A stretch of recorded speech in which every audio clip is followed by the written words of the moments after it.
Big பாஸ்ல இந்த வாரம் ஒரு அன்ஃபேர் எவிக்ஷன் நடந்திருக்கு. எப்பவுமே பிக் பாஸ் சீசன்ல ஒவ்வொரு சீசன்லயும் யாராவது ஒருத்தர் இந்த மாதிரி அன்ஃபேர் எவிக்ஷன் ஆகி வெளியில போவாங்க.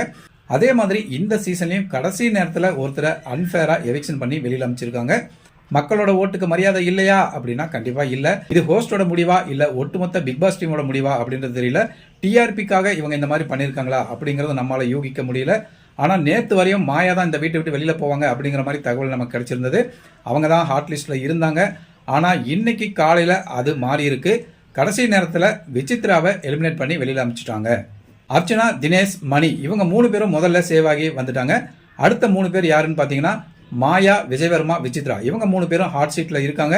ஹாட் சீட்ல இருக்கும்போது அங்க பார்த்துட்டு இருந்த ரசிகர்கள் கூட ஒருவேளை விஜயவர்மா தான் வெளியில போவாரோ அப்படின்னு நினைச்சிட்டு இருந்த டைம்ல விஜயவர்மா, மாயா காப்பாற்றப்பட்டு விசித்ராவை வெளியில அனுப்பி வச்சிருக்காங்க. நிச்சயமா விசித்ரா வெளியில போறதுக்கு தகுதியானவர் கிடையாது. அவங்க ஃபைனல் வரையும் இருந்திருக்கலாம். மக்கள் ஓட்டுகள் நிச்சயமா அவருக்கு குறைவா இல்லை. விஜயவர்மா, மாயாவை விட அதிகமான ஓட்டுகள் தான் விசித்ரா வாங்கியிருப்பாங்க. ஆனாலும் விசித்ராவை எலிமினேட் பண்ணி அனுப்பியிருக்காங்க. பார்த்துட்டு இருந்த மக்களும் சரி இல்ல வீட்டுக்குள்ள இருந்தவங்களும் சரி அதிர்ச்சியில தான் இருந்தாங்க.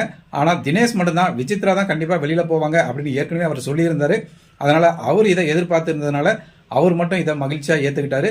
ஆனா மற்றவங்களுக்கு கண்டிப்பா விசித்ரா வெளியில போனதுல அதிர்ச்சியா தான் இருக்கு. சரி, விசித்ராவை எலிமினேட் பண்ணது சரியான முடிவா? நீங்க என்ன நினைக்கிறீங்க? உங்க கருத்துக்களை கமெண்ட் பண்ணுங்க.